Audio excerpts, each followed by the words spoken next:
I, 35M, just found out my wife Laura, 33F, has been cheating on me with our neighbor Tom, 37M, for the last 3 years. Even worse, I discovered that Tom is actually the biological father of our younger daughter Haley, 2F. I'm completely devastated and don't know what to do. Laura and I met in college 15 years ago. We were both studying business and had several classes together.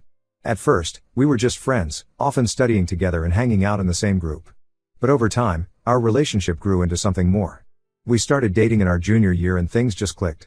After graduation, we both got jobs in the same city and moved in together. We got married 5 years later, when we were 25 and 23. It was a small ceremony with just close family and friends.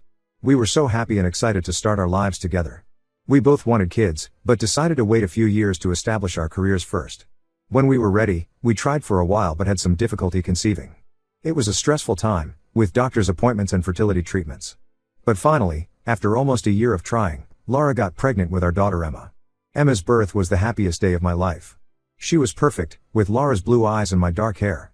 I took 2 weeks off work to help Laura adjust to motherhood. Those first few months were exhausting but amazing. Watching Emma grow and develop new skills was incredible. When Emma was about 4, we decided we were ready for another child. This time, Laura got pregnant quickly and easily. We were thrilled to be expanding our family. Haley was born 2 years ago, and our family felt complete.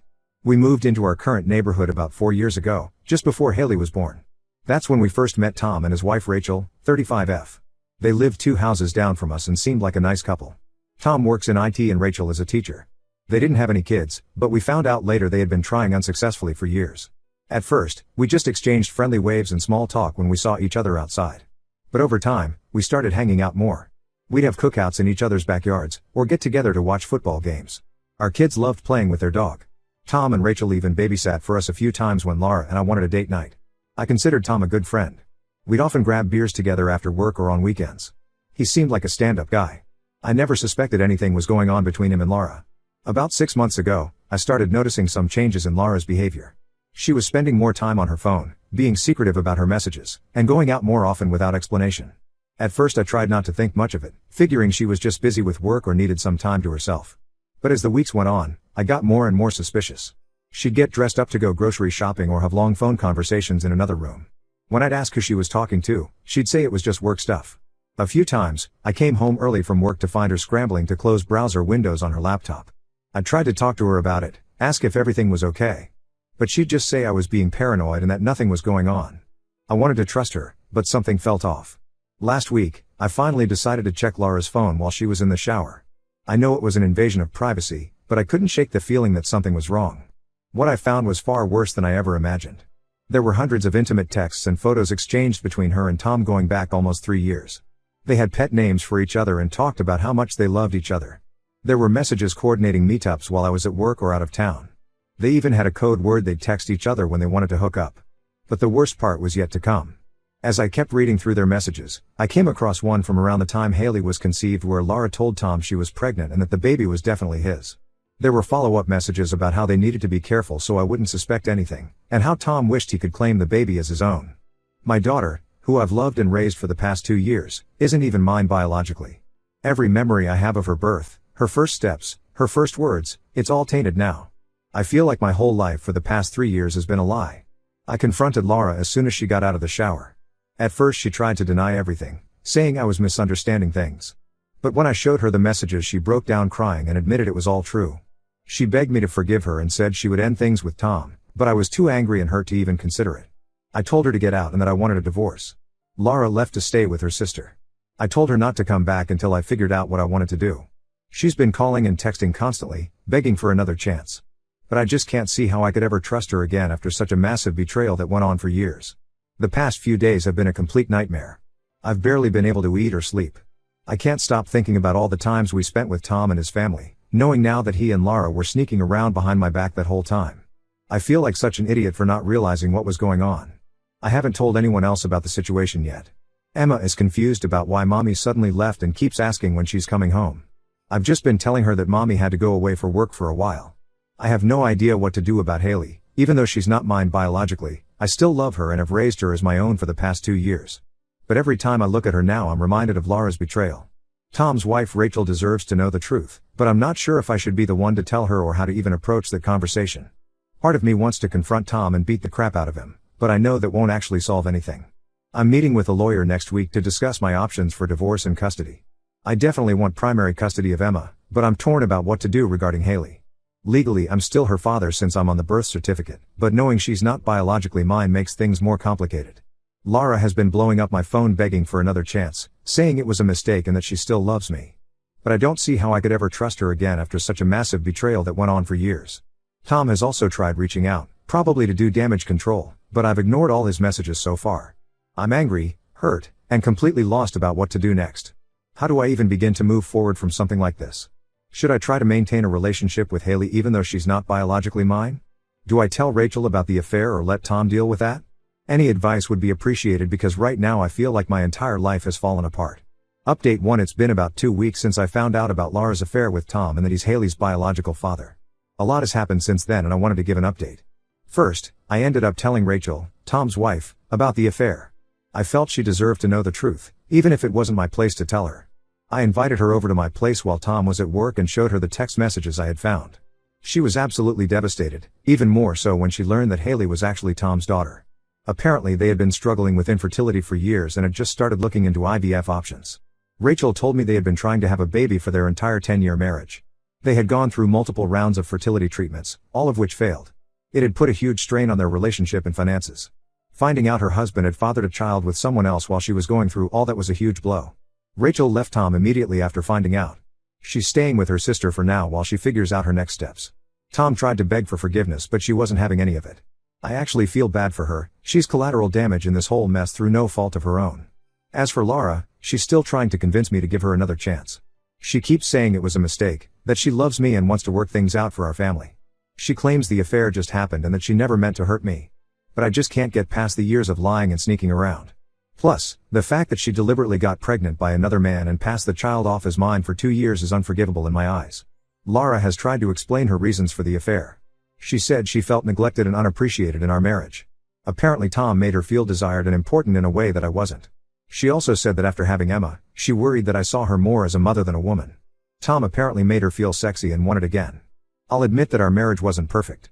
We both got caught up in work and parenting and maybe didn't put as much effort into our relationship as we should have. But that's no excuse for cheating, let alone carrying on a years-long affair and getting pregnant by another man. I've told Lara firmly that reconciliation is not an option and that I'm moving forward with the divorce. She's devastated but I think she's finally starting to accept that it's over. She's moved most of her things out of the house and is staying with her sister for now. I met with a lawyer and we're in the process of filing for divorce. I'm pushing for primary custody of Emma. The situation with Haley is more complicated. Legally I'm still her father since I'm on the birth certificate, but Tom could potentially challenge that given he's the biological father. For now, I'm including her in the custody arrangement because regardless of biology, I've been her dad for the past 2 years and I do love her. But I'm not sure what the long-term solution will be. Tom has tried reaching out to me multiple times to explain and apologize. I finally agreed to meet with him, mostly to discuss the Haley situation. It did not go well. He tried to justify the affair by saying he and Lara had a real connection and that I wasn't meeting her needs. He claimed they never meant for it to go on so long or for Lara to get pregnant. I nearly punched him when he had the audacity to say he considered me a friend and never meant to hurt me. This is a guy who came over to my house, played with my kids, drank beers with me, all while sleeping with my wife behind my back. I told him exactly what I thought of him and his fake friendship. In the end, I told Tom to stay the hell away from me and my family, and that any communication regarding Haley would go through our lawyers from now on. He tried to argue that he had a right to be in Haley's life as her biological father, but I shut that down quick. As far as I'm concerned, he gave up any right to call himself her father when he chose to let me raise her as my own for 2 years. The hardest part has been explaining the situation to Emma. She's old enough to realize something major is happening but too young to fully understand. I've tried to keep things vague, just telling her that mommy and daddy aren't going to be living together anymore. She's been having a hard time with it though, lots of tears and tantrums. She doesn't understand why she can't see mommy as much anymore or why daddy seems so sad all the time. I'm trying my best to maintain her routine and sense of stability, but it's not easy. Lara and I are doing custody exchanges through a neutral third party to minimize contact and drama in front of Emma. We're also looking into family therapy to help Emma process everything in an age-appropriate way. I'm still processing everything emotionally. Some days I'm consumed by anger, other days I just feel numb. I've started seeing a therapist to try to work through it all. Friends and family have been supportive, but unless you've been through something like this it's hard to truly understand how it feels. The range of emotions is overwhelming: anger at Lara and Tom for their betrayal, sadness at the loss of the life I thought I had, fear and uncertainty about the future, Guilt over whether I could have done something to prevent this, love for my girls mixed with pain when I look at Haley. It's a lot to process. For now, I'm just trying to take things day by day and focus on being there for my girls. I'm throwing myself into work and spending as much quality time with Emma and Haley as I can. Their smiles and laughter are sometimes the only things getting me through the day. The future is still very uncertain, especially regarding Haley's situation, but I'm doing my best to stay strong and make the best decisions I can for my family. Any advice on how to move forward or handle the custody situation would be greatly appreciated. Update 2. It's been about 2 months since my last update, and unfortunately things have only gotten more complicated. The biggest development is that Tom is now seeking custody of Haley. His wife Rachel filed for divorce and is taking him for everything she can, so I think he's trying to assert his rights as Haley's biological father partly to spite her. He claims he wants to be involved in Haley's life and step up as her real dad. I'm furious about this. Tom had no interest in acknowledging Haley as his daughter until his own life started falling apart. Now suddenly he wants to play dad? I've been the one raising her for the past 2 years, changing diapers, soothing her crying, loving her as my own. The thought of potentially losing her to Tom makes me sick. My lawyer says I have a decent case to maintain custody since I'm the legal father on the birth certificate and have been acting as Haley's dad since birth. But Tom being the biological father does complicate things. We're headed for a custody battle and it's going to get ugly. Tom's lawyer sent over some initial custody proposals. He's pushing for joint legal and physical custody, with Haley spending equal time at both houses. There's no way in hell I'm agreeing to that. Haley doesn't even know Tom as anything other than our neighbor. Suddenly spending half her time with him would be confusing and traumatic for her. We had our first mediation session last week to try to work out a custody agreement. It did not go well. Tom kept talking about his parental rights and how he wants to make up for lost time with his daughter. I pointed out that he willingly gave up those rights when he chose to let me raise Haley as my own for 2 years. If he really cared about being her father, he would have stepped up from the beginning instead of lying and sneaking around. The mediator tried to get us to find some middle ground, but we're too far apart. Tom wants 50-50 custody, while I don't want him to have any custody at all. We couldn't agree on anything, so now we're headed to court. I'm trying to prepare myself for a long and nasty legal battle. My lawyer says we have a strong case given that I'm the only father Haley has ever known. But family court can be unpredictable, especially in cases involving biological versus legal parents. I'm terrified of losing Haley or having to share her with Tom.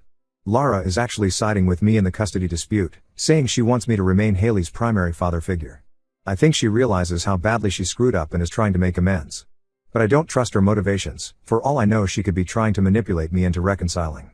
Speaking of Lara, she's still pushing for us to try marriage counseling and work things out. She even ambushed me with a counselor one day when I went to pick up the girls' things. I shut that down real quick and told her to stop trying. There's no coming back from what she did. Lara claims she's realized how much she loves me and our family, and that the affair was the biggest mistake of her life. She says she'll do anything to save our marriage. But as far as I'm concerned, our marriage ended the moment she chose to sleep with Tom. The years of lying and betrayal are too much to come back from. Emma is still having a hard time with everything. Her teachers have reported she's acting out in school and her grades are slipping. She's become very clingy with me and has frequent meltdowns, especially around custody exchanges. I've gotten her into play therapy to try to help her process things in an age-appropriate way. It kills me to see how this situation is affecting her. Haley is still too young to really understand what's going on, but I think she senses the tension. She's been having more tantrums lately and is very resistant to change in her routine. I'm doing my best to maintain stability for her, but with the looming custody battle I'm worried about how it will affect her. As for me, I'm hanging in there, but some days are really tough. I'm trying to stay busy with work and focusing on the girls, but the anger and pain are still very raw. I've had a few nights where I drank way too much trying to numb the feelings. I know that's not a healthy coping mechanism though, so I'm making an effort to cut back. I've been trying to take better care of myself physically and mentally. I joined a gym and have been working out regularly to burn off some of the stress and anger. I've also been trying to eat healthier and get enough sleep, though that's not always easy with everything going on. The one bright spot is that I've been getting closer with Rachel, Tom's soon-to-be ex-wife, through all this. We've been meeting up for coffee regularly to vent and support each other as we navigate our divorces. It's nice to have someone who truly understands what I'm going through.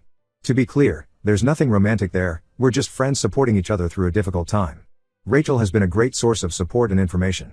She shared some details about her marriage to Tom that have helped me understand the situation better. Apparently Tom has a history of infidelity. Lara wasn't his first affair. Rachel found out about a previous affair a few years ago but chose to forgive him and try to work things out. Now she feels like a fool for giving him a second chance. So that's where things stand for now. The divorce proceedings are moving forward and we have a custody hearing scheduled for next month. I'm trying to stay hopeful that I'll be able to maintain custody of both girls, but I'm also bracing myself for a long and nasty legal battle ahead. Update 3: It's been about 6 months since this whole nightmare began, and I wanted to give one final update on the situation. The divorce from Laura was finalized last month. In the end, we agreed on joint custody of Emma, with me having primary physical custody. Laura gets her every other weekend and one night during the week for dinner. It's not ideal, but it's what's best for Emma to maintain a relationship with both parents. As for Haley, that situation turned out to be even more of a mess. The custody battle with Tom dragged on for months, with multiple hearings and evaluations. We had to do DNA tests to officially establish paternity, even though we all knew the results. There were home studies, interviews with a court-appointed guardian ad litem for Haley, and psychological evaluations for all the adults involved. In the end, the judge ruled that Tom and I would share joint legal and physical custody. Haley will primarily live with me, but Tom gets her 2 weekends a month and 1 evening a week. The judge said that while Tom is the biological father, I've been Haley's primary caregiver and the only father she's known, so it's in her best interest to maintain that stability. I'm not thrilled about Tom being in Haley's life, but I'm trying to make the best of it for her sake. We're doing exchanges through a neutral third party to minimize contact between us. Tom seems to be taking the dad role seriously so far, but I'm staying vigilant. We have very strict rules about communication and decision-making for Haley. The hardest part has been explaining to Haley, in age-appropriate terms, who Tom is and why she'll be spending time with him. She's still too young to fully understand the concept of biological versus legal parents. For now, we're just calling Tom her special friend and saying that she gets to have 2 dads who love her very much. It's not perfect, but it's the best we could come up with for now. Laura has finally stopped pushing for reconciliation and seems to have accepted that our marriage is over for good. She started seeing someone new, which stung at first, but I'm trying to be mature about it. We're working on co-parenting civilly for the girl's sake. It's not always easy, but we're both trying to put our personal feelings aside and focus on what's best for Emma and Haley. Emma is doing better with the new routine. The play therapy has really helped her process everything. Her grades have improved and she's back to her usual happy self most of the time. She still has moments of sadness about the divorce, but overall she's adjusting well. She's even started to form a relationship with Tom, which is bittersweet for me to watch. Haley is too young to really understand what's going on, but she seems to be handling the back and forth between houses okay. She's always excited to see Tom, which hurts sometimes, but I know it's good for her. I'm dreading the day when she's old enough to learn the full truth about her parentage, but I'll cross that bridge when I come to it. As for me, I'm slowly healing and moving forward with my life. I've started casually dating again, though I'm taking things very slow. I'm not ready for anything serious yet, but it's nice to get out there and remember that there are other fish in the sea. Rachel and I are still good friends. She's been a great support through everything. We get together regularly to catch up and commiserate about our ex-spouses. It's nice to have someone who understands exactly what I'm going through. Financially, things have been tough with all the legal fees from the divorce and custody battle. I had to dip into my savings and take on some extra work to make ends meet. But I'm slowly getting back on track and building up my finances again. I won't say I'm fully over what happened, but I'm in a much better place than I was 6 months ago. The pain and anger aren't as raw anymore. I still have moments where it all hits me again, but they're becoming less frequent. My focus now is on being the best dad I can be to my girls and building a happy life for us. It's not the life I thought I'd have, but I'm making the best of it. The girls are my world and seeing them happy and thriving despite everything we've been through gives me strength. This will be my final update. Thank you to everyone who offered support and advice throughout this ordeal. If nothing else, I hope my story can serve as a cautionary tale about the devastating impact of infidelity. To anyone going through something similar, it does get better. It's a long and painful process, but you will come out the other side stronger.